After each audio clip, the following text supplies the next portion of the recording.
हाय दोस्तों, कैसे हैं आप सब। काकरा इंस्टीट्यूट में आपका स्वागत है दोस्तों। आशा करता हूँ आपकी तैयारी बहुत अच्छे से चल रही होगी। मैं आपके लिए कुछ महत्वपूर्ण क्वेश्चन लेके आ रहा हूँ वीडियो में, इतिहास से रिलेटेड, जो आपके एग्जाम के लिए बहुत ज़्यादा क्या है ज़रूरी है। तो आप इन वीडियो को देखें, इन पर अध्ययन करें।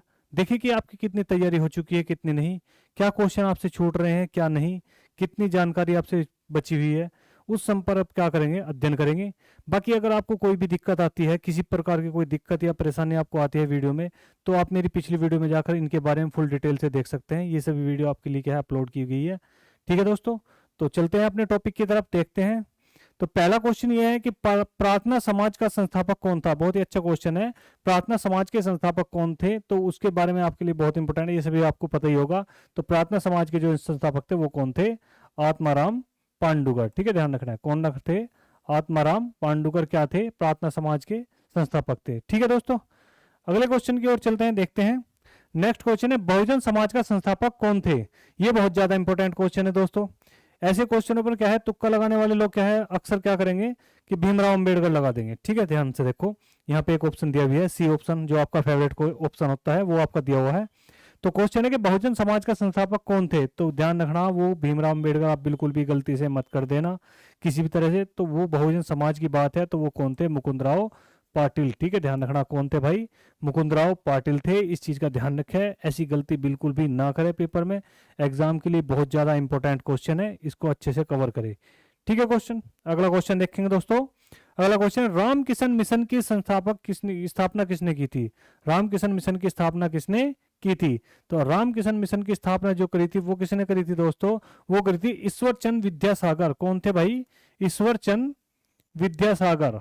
आप अपने हिसाब से अपने ऑप्शन देख लिया करें दोस्तों, और लगाएं, देखें कि अपना सही है या नहीं है। बाकी इधर देखते रहें आपके कितने क्वेश्चन सही हो रहे हैं, कितने नहीं हो रहे। अगला क्वेश्चन देखेंगे दोस्तों, सत्य शोधक समाज के संस्थापक कौन थे जिनका प्राथमिक जोर सत्य की खोज पर था। कुल मिलाकर कहने का मतलब यह कि सत्य समाज के संस्थापक कौन थे। तो सत्य शोधक समाज के जो संस्थापक थे वो कौन थे, ज्योतिबा फूले। ध्यान रखना कौन थे भाई, ज्योतिबा फूले, जिन्होंने गरीब बच्चों के लिए बहुत कुछ किया है, ज्योतिबा फूले ने। ठीक है, ध्यान रखना। तो सत्य शोधक समाज एक समाज ऐसा बनाया गया था जो क्या था, गरीब वर्ग के लोगों के लिए बहुत ज्यादा क्या है सोचने के लिए बनाया गया था, उनकी सहायता के लिए बनाया गया था। अच्छा क्वेश्चन है, ऐसे क्वेश्चनों के चांस रहते हैं पेपर में आने के, कि सत्य शोधक समाज के संस्थापक कौन है, तो वो है ज्योतिबा फूले। अगला क्वेश्चन देखेंगे दोस्तों। नेक्स्ट क्वेश्चन है, ईश्वरचंद विद्यासागर द्वारा चलाए गए सामाजिक सुधार आंदोलन में प्रमुख था। यानी कि ईश्वरचंद विद्यासागर ने जो चलाया था आंदोलन, वो कौन सा था, कहने का मतलब ये हुआ है ना, जो समाज सुधार के लिए चलाया तो वो कौन सा था। ईश्वरचंद विद्यासागर का बहुत अच्छा रोल रहा, जो था वो क्या, विधवा पुनर्विवाह। विधवा पुनर्विवाह, ध्यान रखना। यहाँ पे क्वेश्चन और भी है, यहाँ ध्यान से समझेंगे। सती प्रथा पर जो रोक लगाई थी वो लगाई थी राजा राम मोहन राय ने। इंपोर्टेंट है ये भी ऑप्शन, राजा राम मोहन राय, ध्यान रखें आप सभी, राजा राम मोहन राय। ठीक है दोस्तों, नरबली प्रथा पर रोक लगाई थी। नरबली प्रथा पर जो रोक लगाई थी एक अंग्रेज थे जिनका नाम था लॉर्ड हार्डिंग। क्या नाम था भाई, लॉर्ड हार्डिंग। ठीक है, ध्यान रखना, लॉर्ड हार्डिंग। लॉर्ड हार्डिंग ने एक कार्य और किया, वो था पिंडारियों को भारत से भगाने का। तो ऐसा लिखा जाएगा कि पिंडारियों का दमन किसने किया था, पिंडारियों का दमन। तो पिंडारियों के अगर दमन की बात करें तो वो किसने किया था, तो वो किसने कहा था, लॉर्ड हार्डिंग ने।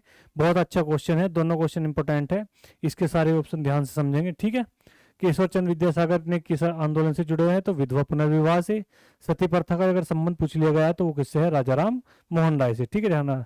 नरबली प्रथा पर किस अंग्रेज का हस्तक्षेप, वो कौन था, लॉर्ड हार्डिंग। ठीक है, ध्यान रखना, जिसने पिंडारियों क्या कर दिया था, दमन।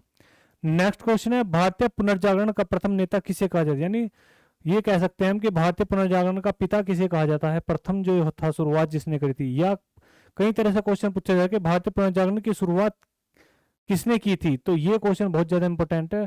भारतीय पुनर्जागरण, तो ध्यान रखें कौन था, वो थे राजाराम मोहन राय। ठीक है, ध्यान रखना कौन थे, राजाराम मोहन राय। बात समझ में आ गई दोस्तों। नेक्स्ट क्वेश्चन की ओर चलेंगे अपने। नेक्स्ट क्वेश्चन, भारत में सर्वप्रथम किसने निचली जाति की लड़कियों के लिए स्कूल खोले थे। मैंने अभी आपको बताया था ना, गरीब वर्ग के लिए जो काम करने वाले थे, वो कौन थे? तो वो अपना कौन सा समाज था? वो था सत्य शोधक समाज। कौन सा था दोस्तों? सत्य शोधक समाज, जो क्या था, गरीब वर्ग के लिए सोचता था। तो सत्य शोधक समाज की स्थापना किसने की थी? तो ज्योतिबा फूले ने। बहुत अच्छे। तो यहाँ बात समझेंगे कि सर्वप्रथम जो है निचली जाति के लिए लड़कियों के लिए स्कूल जो खोले, वो किसने खोले थे? ज्योतिबा फूले ने। गलती से भी भाई भीमराव अम्बेडकर बिल्कुल भी मत कर देना, ध्यान रखना। ऐसी गलती बिल्कुल मत कर देना, इस ऑप्शन को देख के कभी आप क्या कर दो, गलती कर दो, तो ऐसी आप गलती बिल्कुल भी मत करना। ठीक है दोस्तों, अच्छा क्वेश्चन है, ऐसे क्वेश्चन पर फोकस रखना चाहिए बिल्कुल, क्योंकि जल्दी में अगर क्वेश्चन कोई गलत होता है तो यही है। ठीक है, बात समझिए। ये ऑप्शन आपका फेवरेट क्वेश्चन में आ रहा होगा, भीमराव अम्बेडकर। आपको लगेगा कि निचली जाति की लड़कियों के लिए स्कूल जो खोले हों किसने? भीमराव अम्बेडकर में। ठीक है, नेक्स्ट क्वेश्चन देखेंगे। सत्यार्थ प्रकाश किसके द्वारा लिखा गया है? कहने का मतलब ये होगा कि सत्यार्थ प्रकाश एक पुस्तक है, वो किसके द्वारा लिखी गई है? तो सत्यार्थ पुस्तक प्रकाश जो पुस्तक है वो किसकी है? वो है दयानंद सरस्वती की। ठीक है दोस्तों, वो किसकी है? दयानंद सरस्वती की। आपका करने का तरीका यही होना चाहिए पेपर में, आपको ऑप्शन ढूंढना है, आपको ABCD नहीं ढूंढना। आपको है सत्यार्थ प्रकाश का मतलब किससे हो जाता है? एकदम दयानंद सरस्वती। तो ऑप्शन में आपको क्या ढूंढना है? दयानंद सरस्वती। तुक्का लगाने की कोशिश बिल्कुल ना करें कि ए लगाऊं या बी लगाऊं या सी लगाऊं या डी लगाऊं। आप ऑप्शनों को पढ़ने की पूरी पूरी कोशिश करें, अच्छी तैयारी करें। ठीक है दोस्तों, तो नेक्स्ट क्वेश्चन देखते हैं अपना। नेक्स्ट क्वेश्चन, भारतीय राष्ट्रीय कांग्रेस की स्थापना किस वर्ष हुई थी? जो भारतीय राष्ट्रीय कांग्रेस थी उसकी स्थापना किस वर्ष हुई थी? तो उसकी स्थापना आप सभी को पता ही है, तो कब हुई थी? 1885 में। करने वाले कौन थे? संस्थापक कौन थे? यदि मैं इसकी बात करूं, आपसे ये भी क्वेश्चन पूछा जा सकता है कि कांग्रेस की स्थापना के संस्थापक कौन थे? तो वो थे A.O. ह्यूम। A.O. ह्यूम। ठीक है, ध्यान रखना। भारतीय राष्ट्रीय कांग्रेस के संस्थापक कौन थे? A.O. ह्यूम। ठीक है दोस्तों, नेक्स्ट क्वेश्चन देखेंगे। निम्नलिखित में से किसे भारतीय अशांति के जनक के रूप में जाना जाता है? भारतीय अशांति के जनक, जनक का मतलब क्या होता है? पिता। ऐसा भी क्वेश्चन पूछा जा सकता है कि भारतीय शांति का पिता किसे कहा जाता है? बात समझ में आ गई दोस्तों? तो भारतीय शांति के पिता किसे कहा जाता है? भारतीय शांति के जनक किसे कहा जाता है? आप सभी को पता ही है, तो वो कौन थे? लोकमान्य तिलक, या फिर आपको मिलेगा बाल गंगाधर तिलक। बाल गंगाधर तिलक। यदि क्वेश्चन दोस्तों यही पूछ ले गए आपसे, भारतीय अशांति की माता, क्या क्वेश्चन पूछा गया आपसे? अशांति की माता, तो वो कौन थी बताइए? अशांति की माता अगर आपसे क्वेश्चन पूछ लिया जाए, ये तो क्वेश्चन है कि भारतीय अशांति के पिता कौन थे, तो उसने आपको पता लग गया कौन थे, लोकमान्य तिलक या बाल गंगाधर तिलक। लेकिन अगर क्वेश्चन बढ़ा के पूछ लिया गया कि अशांति की माता किसे कहा जाता है, तो किसे कहा जाएगा? अशांति की माता कौन है? भीकाजी कामा रुस्तम। भीकाजी कामा रुस्तम। ठीक है, ध्यान रखना, भीकाजी कामा रुस्तम। ठीक है, इसका ध्यान रखा है। इसने क्या करा था पहली बार, इसके बारे में आप ध्यान से समझ ले। पहली बार पहली बार भारतीय बहुरंगी झंडा,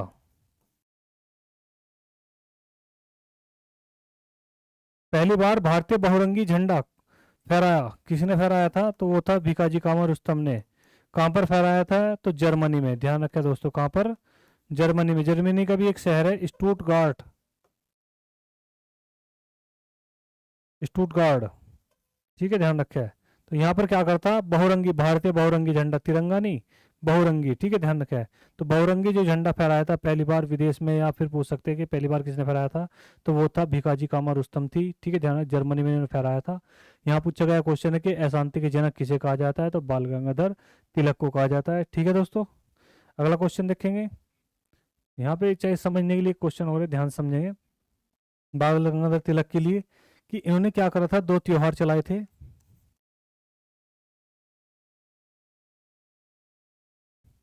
ठीक है दोस्तों, दो त्योहार कौन कौन से? शिवाजी और गणपति, दोनों उत्सव चलाए थे। ठीक है, ध्यान रखें दोस्तों, शिवाजी और गणपति दो क्या चला दिए थे? त्योहार चला दिए थे। आप इसका ध्यान रखें, ये भी अच्छा क्वेश्चन है। नेक्स्ट चलेंगे। जब भारत स्वतंत्र हुआ उस समय कांग्रेस के अध्यक्ष कौन थे? यानी कि जब भारत स्वतंत्र हुआ, स्वतंत्र का मतलब कब? 1947। स्वतंत्र का मतलब कब हो गया? 1947 की बात है, 15 अगस्त 1947 कहने का मतलब। तो जब ये आजाद हुआ तो उस समय के कौन थे? तो ये क्वेश्चन पूछा गया है। तो इसके लिए क्या होगा आपका ऑप्शन दोस्तों? तो वो थे जेबी कृपलानी। ठीक है, ध्यान रखना कौन थे? जेबी कृपलानी। कांग्रेस की जो अध्यक्षता की थी 1947 में, तो कौन थे? जेबी कृपलानी की थी। ये बहुत अच्छा इंपॉर्टेंट क्वेश्चन है। और जब देश आज़ाद हुआ तो महात्मा गांधी तो थे ही नहीं उस समय यहाँ पे, है ना, बालाघाट गए हुए थे। नेक्स्ट क्वेश्चन है दोस्तों, शेरे पंजाब के नाम से किसके कौन मशहूर थे? है ना, ध्यान रखना, शेरे पंजाब के नाम से इनमें से कौन मशहूर थे? तो शेरे पंजाब किसे कहा जाता है? तो वो कौन है? तो वो है लाला लाजपत राय। वैसे तो इतिहास में दूसरा नाम और है, वो है महाराणा रणजीत सिंह। महाराणा रणजीत सिंह। ध्यान रखना, सबसे पहले जो ली थी शेरे पंजाब की उपाधि वो इसी ने ली थी, लेकिन यहाँ ऑप्शन में नहीं है। तो यहाँ पर दूसरी बार जो ली थी वो किसने थी? लाला लाजपत राय ने ली थी। ठीक है, ध्यान रखना दोस्तों। नेक्स्ट क्वेश्चन देखेंगे दोस्तों। अगला क्वेश्चन है, पूना समझौता का संबंध था, है ना, पूना समझौता हुआ था, एक आप पढ़ा होगा आपने, पूना पैक्ट। तो पूना पैक्ट जो हुआ था किस किस के बीच में हुआ था? तो पूना पैक्ट जो हुआ था वो किसके? गांधी जी और किसके बीच में? अंबेडकर के बीच में। ठीक है, ध्यान रखना, ये किस किस के बीच में हुआ था? गांधी जी प्लस अंबेडकर के बीच में हुआ था। पूना पैक्ट किस चीज को लेकर हुआ था? क्वेश्चन ये है यहाँ पर पूछे कि संबंध किस चीज से है पूना पैक्ट का? तो वो किससे था? दलित वर्ग से था। ठीक है, ध्यान रखना, ये किससे था? दलित वर्ग से था। ठीक है दोस्तों, अगला क्वेश्चन देखेंगे। अगला क्वेश्चन, हरिजन सेवक संघ का पूर्व नाम क्या था? अच्छा क्वेश्चन है। हरिजन सेवक संघ का पूरा नाम क्या था? तो उसका नाम था all India anti untouchability league. ठीक है, ध्यान रखना, क्या था? All India anti untouchability league. ध्यान रखना, ये बहुत अच्छा क्वेश्चन है। तो आप देख लेंगे कि all India anti untouchability league कौन है, तो वो कौन से है थे? ये वाला था। तो ये था हरिजन सेवक संघ का पूरा नाम। ठीक है दोस्तों, नेक्स्ट क्वेश्चन देखेंगे। अगला है, भारत संघ के संस्थापक कौन थे? भारत संघ यानी कि कहने का मतलब है इंडियन एसोसिएशन। ठीक है, तो इंडियन एसोसिएशन या भारत संघ के संस्थापक कौन थे? तो वो थे सुरेंद्र नाथ बैनर्जी। कौन थे भाई? सुरेंद्र नाथ बैनर्जी, जिनको क्या बनाया गया था? इंडिया एसोसिएशन का संस्थापक माना जाता है। नेक्स्ट क्वेश्चन है, राजनीतिक सुधारों को लेकर विरोध करने वाले पहले भारतीय कौन थे? देखो किस चीज को लेकर? राजनीतिक सुधारों को लेकर जो विचार अपने रखते थे वो कौन भारतीय थे? ये आपके लिए क्वेश्चन है, बड़ा अच्छा क्वेश्चन है। तो वो कौन थे? तो वो थे, वही ध्यान रखना, बाल गंगाधर तिलक। बात समझ में आ गई दोस्तों, कौन थे? बाल गंगाधर तिलक, जो क्या करते थे? राजनीतिक सुधारों को लेकर क्या रखते थे? विरोध में रहते थे। नेक्स्ट क्वेश्चन है कि भारतीय राष्ट्रीय कांग्रेस का प्रथम अधिवेशन कहाँ हुआ था? तो भारतीय राष्ट्रीय कांग्रेस का प्रथम अधिवेशन कहाँ हुआ था? तो वो कब हुआ था? मुंबई में। और कब? 1885 में। ठीक है, ध्यान रखना, कब हुआ था? 1885 में क्या हो गया था? शुरुआत हो गई थी किसकी? भारतीय राष्ट्रीय कांग्रेस का क्या था? स्थापना। ठीक है, ध्यान रखना, तो भारतीय राष्ट्रीय कांग्रेस की स्थापना कब हुई थी? 1885 में। ठीक है, ध्यान रखना है। बात समझ में आ गई दोस्तों। करने वाले कौन थे संस्थापक की यदि मैं बात करूं? तो अभी आपको बता, ए ओ ह्यूम। कौन थे भाई? ए ओ ह्यूम, जिसने क्या करती? भारतीय राष्ट्रीय कांग्रेस की स्थापना की थी। नेक्स्ट क्वेश्चन है, भारतीय राष्ट्रीय कांग्रेस के प्रथम अधिवेशन में कितने प्रतिनिधियों ने भाग लिया था? यानी कि पहली बार जब अधिवेशन हुआ था तो कितने लोग क्या है इसमें उपस्थित हुए थे? ये अच्छा क्वेश्चन है। तो कितने उपस्थित हुए थे? कुल मिलाकर 72 लोग क्या है इसमें उपस्थित हुए थे। ये अच्छा क्वेश्चन है, इंपॉर्टेंट क्वेश्चन है। नेक्स्ट क्वेश्चन देखेंगे दोस्तों, भारतीय राष्ट्रीय कांग्रेस की स्थापना की थी, ये तो आपको पता ही लग गया, तो वो कौन थे? ए ओ ह्यूम। ठीक है, ध्यान रखना, किसने करी थी? ए ओ ह्यूम ने करी थी। नेक्स्ट क्वेश्चन देखेंगे। अगला क्वेश्चन है, भारतीय राष्ट्रीय कांग्रेस की स्थापना के समय भारत का वायसराय कौन था? बहुत अच्छा क्वेश्चन है। जब क्या हुआ, भारतीय राष्ट्रीय कांग्रेस की स्थापना हुई, उस समय जो भारत के वायसराय थे वो कौन थे? ये क्वेश्चन आपसे पूछा गया है। बहुत बढ़िया, है ना। तो देखेंगे ध्यान से, बात को समझेंगे। तो लॉर्ड रिपन था, तो तब लॉर्ड रिपन था तो किसका हुआ था? स्थानीय स्वशासन।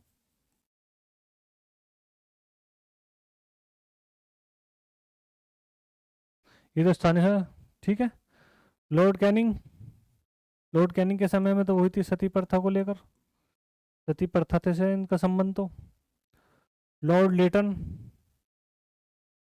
लॉर्ड लिटन का संबंध किससे है? कि डूरंड रेखा खींची गई थी इनके समय में, डूरंड रेखा। ठीक है, बच्चे कौन? Lord Dufferin. तो हमारा सही जवाब क्या है? Lord Dufferin. भारतीय राष्ट्रीय कांग्रेस की स्थापना के समय भारत के वायसराय कौन थे? तो वो थे लॉर्ड डफरिन। ठीक है, ध्यान रखना, बहुत बढ़िया। अगला क्वेश्चन देखेंगे, जन गण मन पहली बार किस अवसर पर गाया गया था? तो किस अवसर पर क्या है, पहली बार क्या गाया था? जनगण मन गाया गया था पहली बार। जनमन गण क्या है हमारा भाई इस समय? राष्ट्रीय गान। इस समय हमारा क्या है? राष्ट्रीय गान है। ठीक है दोस्तों, तो कब गाया गया था? तो आप सभी को पता है कि इस राष्ट्रीय गान जो पहली बार गाया गया था, कब गाया गया था? तो कब? भारतीय राष्ट्रीय कांग्रेस अधिवेशन 1911 में। कब गाया गया था भाई? 1911 में। किसके सम्मान में गाया गया था? क्योंकि 1911 की बात कर रहे। यदि हम बात करें अपने संविधान की, इसकी यदि मैं अभी बात करूं आपसे कि संविधान में अपनाया गया, संविधान में अपनाया गया, तो वो कब अपनाया था? तो वो था 24 जनवरी 1950 को। 24 जनवरी 1950 को क्या करा था? राष्ट्रीय गीत और राष्ट्रीय गान दोनों को क्या कर दिया गया था? अपनाया गया था। ठीक है, और 26 जनवरी 1950 को क्या गाया गया था? अपना क्या है? राष्ट्रीय वाक्य प्रतीक चिन्ह को क्या है? अपनाया गया था। ठीक है दोस्तों, तो अंतिम बैठक के समय में इनको क्या करा गया था? अपनाया गया था। वो क्वेश्चन है कि पहली बार किस अवसर पर गाया गया? तो अवसर क्या था कि 1911 का अधिवेशन था, ये कांग्रेस का अधिवेशन था 1911 का, और सम्मान में गाया गया था 21 के। तो ध्यान रखना, उस समय क्या है, अतिथि के रूप में आए थे कौन? अतिथि बनकर आए थे कौन? जॉर्ज पंचम, और उनकी वाइफ थी, उसका नाम था मैरी। भारत घूमने के लिए आए थे, है ना, ध्यान रखना। तो कांग्रेस के अधिवेशन में भी गाया गया था, कब? 1911 में। और गाने वाले कौन थे, है ना? यदि मैं इसके गायक की बात करूं कि किसने गाया था, तो ये गाया था, ध्यान रखना, रविन्द्रनाथ टैगोर ने। किसने गाया था? रविन्द्रनाथ टैगोर ने गाया था, है ना। जन गण मन अधिनायक जय हे भारत भाग्य विधाता। ठीक है दोस्तों, बात समझ में आ गई? उस समय के वायसराय अगर पूछ लिया गया तो वायसराय कौन थे? तो वो कौन थे? Lord Curzon.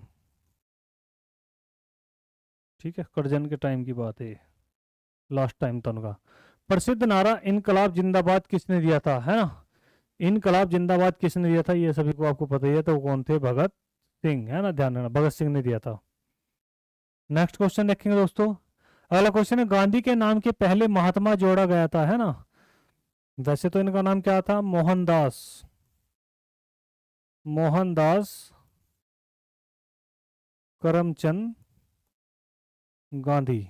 लेकिन इस शॉर्ट नेम का ही सबसे ज्यादा इस्तेमाल हुआ, लेकिन इसके से पहले इस पूरे नाम की बजाय क्या लग गया था यहाँ पर? महात्मा। तो क्वेश्चन यही है, क्वेश्चन यही पूछा गया आपके कि महात्मा के नाम के पहले सॉरी, गांधी के नाम के पहले महात्मा जोड़ा गया था, तो कब जोड़ा गया था? ये क्वेश्चन है। तो रोलक एक्ट के विरोध में 1919 ईस्वी की भारतीय राष्ट्रीय कांग्रेस के अधिवेशन में, खिलाफत आंदोलन के आरंभ में, चंपारण आंदोलन के दो समय। तो ध्यान रखना वो कौन सा था? चंपारण आंदोलन के समय। ठीक है, ध्यान रखना, चंपारण आंदोलन, है ना, ध्यान रखना। चंपारण क्या है? एक जगह है, कहां पर? बिहार में। और चंपारण में क्या हुआ था? आंदोलन। बहुत अच्छे से अगर आप मेरी पिछली वीडियो में जाएंगे तो आपको बहुत अच्छे से मैंने इसको समझा रखा है। और पूरा का पूरा ये समझ लीजिए कि पूरा आधुनिक भारत लगभग 3 से 4 ट्रिक में आपको पूरा समझा रखा है, ध्यान से। विद तुम्हारे वो भी क्या है, याद हो जाएंगे, सन भी। 1905 से लेकर 1919 तक, सॉरी 1947 तक आपके पूरे सन भी क्या होंगे? याद हो जाएंगे। ऐसी ट्रिक के माध्यम से मैंने आपको क्या है, पढ़ा रखा है। तो आप मेरी पिछली वीडियो देखें ध्यान से। अगला क्वेश्चन, ये क्वेश्चन है कि चंपारण आंदोलन, चंपारण आंदोलन को ध्यान रखना, एक बोला गया था 3 काठीय पद्धति। 3 काठीय पद्धति, 3 काठीय पद्धति का मतलब था 3/20 भाग, 3/20 भाग। और क्या था नीला, ये चंपारण आंदोलन? तो ये था नील की खेती, नील की खेती को लेकर ये सब क्या था? आंदोलन था। ठीक है, ध्यान रखना दोस्तों, आप इसके बारे में डिटेल से पढ़ना चाहे तो मेरी पिछली वीडियो में पढ़ सकते हैं। ठीक है, नेक्स्ट क्वेश्चन देखेंगे। अगला क्वेश्चन है, महात्मा गांधी को सर्वप्रथम राष्ट्रपिता किसने कहा था? तो राष्ट्रपिता के नाम से संबोधित करने वाले जो पहले व्यक्ति थे महात्मा गांधी को, वो कौन थे? तो वो थे सुभाष चंद्र बोस, जिन्होंने इनको क्या कहा था? राष्ट्रपिता कहा था। बात समझ में आ गई दोस्तों? आगे चलेंगे। निम्नलिखित में किसके विरोध में रविंद्रनाथ टैगोर ने अपनी नाइटहुड की उपाधि वापस कर दी थी? इनके पास में क्या थी? नाइटहुड की उपाधि थी, या फिर मैं कह सकता हूँ सर की उपाधि थी, है ना? ध्यान रखना, किसकी उपाधि? सर की या नाइटहुड की उपाधि थी। तो वो क्या कर दी थी? वापस कर दी थी। कब? तो वो करी थी कब भाई? जब जलियांवाला बाग हत्याकांड हुआ था। ठीक है, ध्यान रखना। कब? 13 अप्रैल 1919 को। ठीक है, ध्यान रखना, 13 अप्रैल 1919 को हुआ था। ध्यान रखना भाई, इस चीज को लेकर बहुत अच्छा क्वेश्चन है कि सर की उपाधि किसने? एक आदमी और था, किसने? गांधी जी ने, है ना? एक उपाधि और वापस करी थी। गांधी जी ने भी क्या कर दी थी? उपाधि वापस कर दी थी। और एक थे अय्यर साहब, उन्होंने भी कर दी थी, है ना? इन्होंने सब ने क्या कर दी थी? वापस कर दी थी। ठीक है।